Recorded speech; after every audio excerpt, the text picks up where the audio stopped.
বন্ধুরা, আমি চাঁদনি চক থেকে কিনতে চাইলাম। বাবারে, সেখান থেকে আমায় কিনতে দিল না।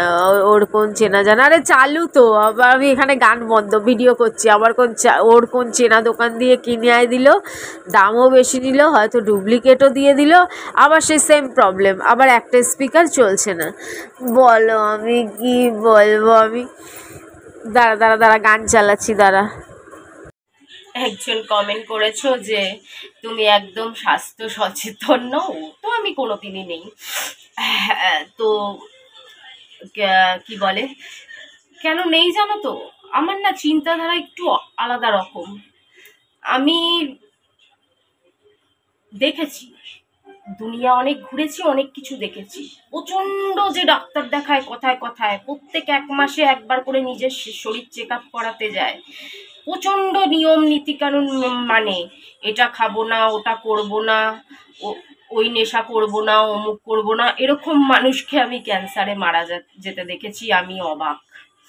আমি অবাক কি করে এরকম হতে পারে। এরকম অনেক সচেতন মানুষকে অল্প বয়সে টপকে যেতে দেখেছি, আর অনেক বেপরোয়া মানুষকে 80-85 বছর টিকে যেতে দেখেছি। আমাদেরই ফ্যামিলির লোকের কথা বলছি, আমারই পরিবারের। এই দুটো বললাম, দুটোই আমার পরিবারের। একটা আমার ঠাকুমার ভাই, একটা আমার নিজের দাদু। আমার নিজের দাদু মরে যাওয়ার আগে অব্দিও খেতেন ডেইলি 1 প্যাকেট করে, কোনো কিছু নিয়ম কানুন মানতেন না, প্রচুর মাছ মাংস রিচ খাবার, বাইরের খাবার মিষ্টি, যতদিন বেঁচে গেছেন ততদিন কোনো নিয়ম কানুন মানতেন না। কিন্তু ভগবানের দয়াতে তার কোনোদিন কোনো ডাক্তার বুদ্ধির দরকার পড়েনি। কোনোদিন তারা জ্বর হতেও দেখিনি আমার দাদুকে। ছোটবেলা থেকে দাদু ঠাকুমা দাদুর কাছে মানুষ হয়েছি, কোনোদিন দাদুকে জ্বর হয়েছে বলেও দেখিনি। লাস্টে দেখো, একবার বুড়ো বয়সে কিছু না কিছু রোগ তো হবেই। একদম শেষে একটু অসুস্থ হয়ে গেছিলেন, তারপরে কিছুদিনের মধ্যে তিনি মারা গেছিলেন। তো এরকম অনেক কিছু আমি চোখের সামনে দেখেছি। ওর জন্য আমি না ভোগ করাতে বেশি বিশ্বাস করি। ও যা হবার হবেই, এটা আমি বুঝে গেছি। যে মানুষ যতই যাই কনসিয়াস হোক না কেন, মানুষের যেটা জন্ম মৃত্যু বিয়ে, ভগবান যবে মৃত্যু লিখেছে তবে তোমাকে মরতেই হবে। তুমি ডেলি চেক আপ করাও, ডাক্তারের কোলেই বসে থাকো, আর তুমি নিজেই ডাক্তার হও না কেন। ডাক্তাররা কি রোগে বিগে মরেন না? না, ডাক্তাররা কোনোদিন মারা যান না, বা ডাক্তারের পরিবারের কেউ কোনোদিন হঠাৎ রোগে বিগে মারা যান না। সে তুমি ডাক্তারের কোলে সবসময় বসে থাকো না কেন। আর রইল বাকি, আমি আর কি খাই গো? আমি নাকি খুব বাইরের খাবার খাই? আমি বাইরের খাবার খাই? তাহলে তোমরা একটু ব্লগ চ্যানেলগুলো ঘুরে আসবে, যারা ফুড ব্লগার, তারা সকাল থেকে রাত অব্দি বাইরের খাবার খায়। ফুড ব্লগারদের ছেড়ে দাও। তুমি যারা ডেলি ভিডিও করতে কোনো না কারণে বেরোয়, যারা শপিং ভিডিও করে, ফুড ব্লগার না, শপিং ভিডিওই নর্মালি করে, জামা কাপড়ের ভিডিও, কিন্তু ডেলি বাড়ি থেকে বেরোয়, জামা কাপড়ের ভিডিও বলো, গয়নাগাটির ভিডিও বলো, ইমিটেশন গয়নাগাটির ভিডিও বলো, ডেলি বেরোয়। আর রাস্তায় বেরোলে তো রাস্তার খাবার খেতেই হবে। ঘর থেকে তো কেউ আর অফিসে যাচ্ছে না যে পার্সেল নিয়ে বেরোবে, তারা রাস্তার খাবারই খাবে, এটাই স্বাভাবিক। তো এরকম কত মানুষ ডেলি ডেলি ডেলি 2-3 বেলাই রাস্তার খাবার খাচ্ছেন। এমনকি কিছু কিছু মানুষ তো অফিসে গিয়েও রাস্তার খাবার খায়, সবাই বাড়ি থেকেও প্যাক করে না। ডাল হাউসি কি এমনি চলছে? তো সব খাবার কি একদম বাড়ির মতন পরিষ্কার রান্না? ডাল হাউসিতে আমার পিসিও যেত, আমি জানি, ওখান থেকে মাঝের মধ্যেই খাবার কেনাকাটি করে নিয়ে আসতো। তো এগুলো ব্যাপার নয়। আমার অনেক কাহিনী আছে, অনেক পাস্ট আছে, অনেক রোগ পোষা আছে। আর তাছাড়া বছরে 1-8 দিন মানুষের যদি শরীর খারাপ না হয়, তাহলে সে মানুষ কি করে থাকবে বলো? সে তো তাহলে স্পেশাল কিছু হয়ে যাবে। শরীর থাকলে তো রোগ হতেই হবে, একটু একটু বিমার তো হতেই হবে। আমাদের দুজনের শরীর মারাত্মক খারাপ, মারাত্মক খারাপ।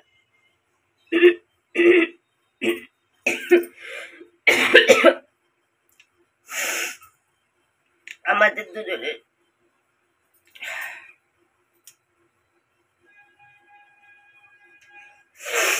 শরীর মারাত্মক খারাপ। বুড়োর বাবা তো লাস্টে বলছে যে আমি ডেঙ্গু টেস্ট করাবো, মানে আমি না, বুড়োর বাবা, আমি কিছু টেস্ট করাবো না, আমি এরকম ভাবেই পড়ে থাকবো, যেটা আমি 11 বছর ধরে করে আসছি।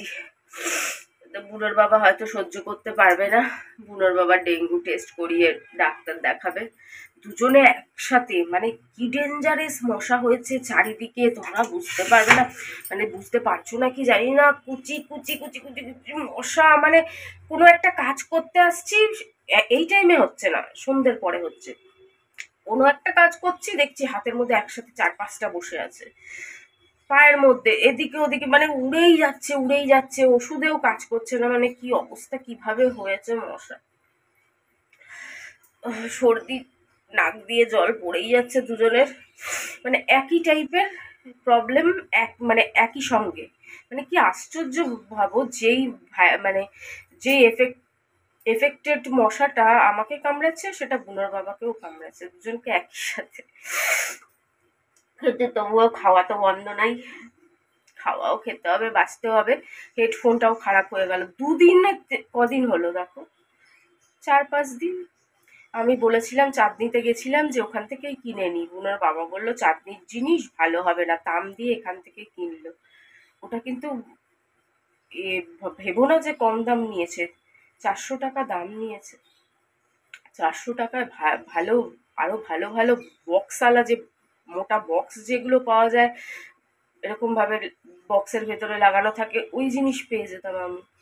কিন্তু কি জানি কি হলো, চোখের পাতা না ভারী, মনে হচ্ছে কোনো বাজন দেওয়া আছে চোখের পাতার মধ্যে, ব্যথা করছে, সবারে নাক দিয়ে জল পড়ছে, গলা ভারী। কিন্তু তাও কি করবো, রান্নাও করতে হবে, কাজও করতে হবে, গিলতেও হবে, সবই করতে হবে। শুয়ে থাকা আর উপায় নাই, যে 1-2 দিন শুয়ে থাকবো,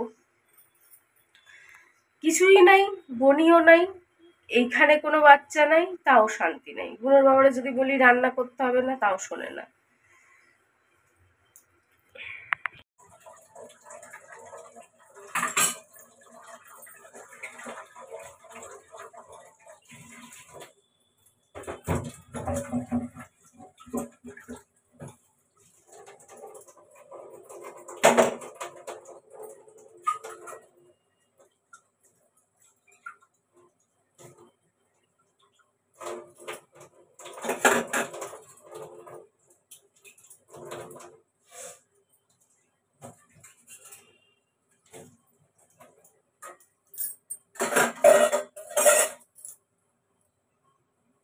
হয়ে যায় আরেক, ভেবেছিলাম ঘর দেখতে যাব, বুনোর বাবা যা দেখবে দেখবে, কিন্তু বুনোর বাবার উপর না ছাড়াটাই বেটার। আমিও জানি, কেন বাগুইহাটিতে তো আজ থেকে না, এত বছর হয়ে গেল, 15, অনেক বছর হয়ে গেছে, 20 বছর, তার মধ্যে আসা যাওয়া আছে, অনেক আসা যাওয়া থাকা আছে মানিকতলায়, মানে তারপর কাজের জন্য এদিক ওদিক, কিন্তু টোটাল মিলিয়ে এরকমই। রাজীবেরই তো হয়ে গেল 17-18 বছর, তারও 1-1.5 বছর আগের কথা, যখন প্রথম বাগুইহাটি এসেছিলাম। এসে বেশি দিন ছিলাম না, আবার বাড়ি চলে গেছি, কিন্তু এসে প্রথম এসেছিলাম। তো যাই হোক, আমিও কিছু চিনি, দেখবো, নাহলে বুনোর বাবার ওপর বিশ্বাস করা যায় না। কিন্তু দেখো এমন শরীর খারাপ হয়ে গেল, এখানে একটা ফুটো হয়ে গেছে, কি কামড়েছে বুঝতে পারছি না, কি ইচিং হচ্ছে, কি যন্ত্রণা হচ্ছে, মানে একটা ফুটো করে দিয়েছে মনে হচ্ছে এখানটায়। আর চোখের পাতা না এত ভারী লাগছে যে কি বলবো। বসিয়ে দিয়েছি, বুনোর বাবা চলে এসছে বাজার দিয়ে।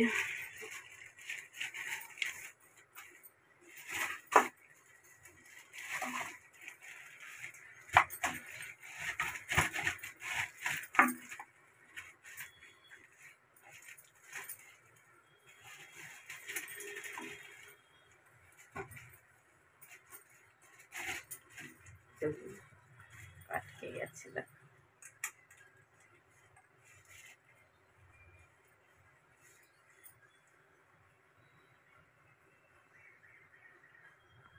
বুনোর বাবা দেখো কতটি মটন নিয়ে এসে, এই মটন আরামসে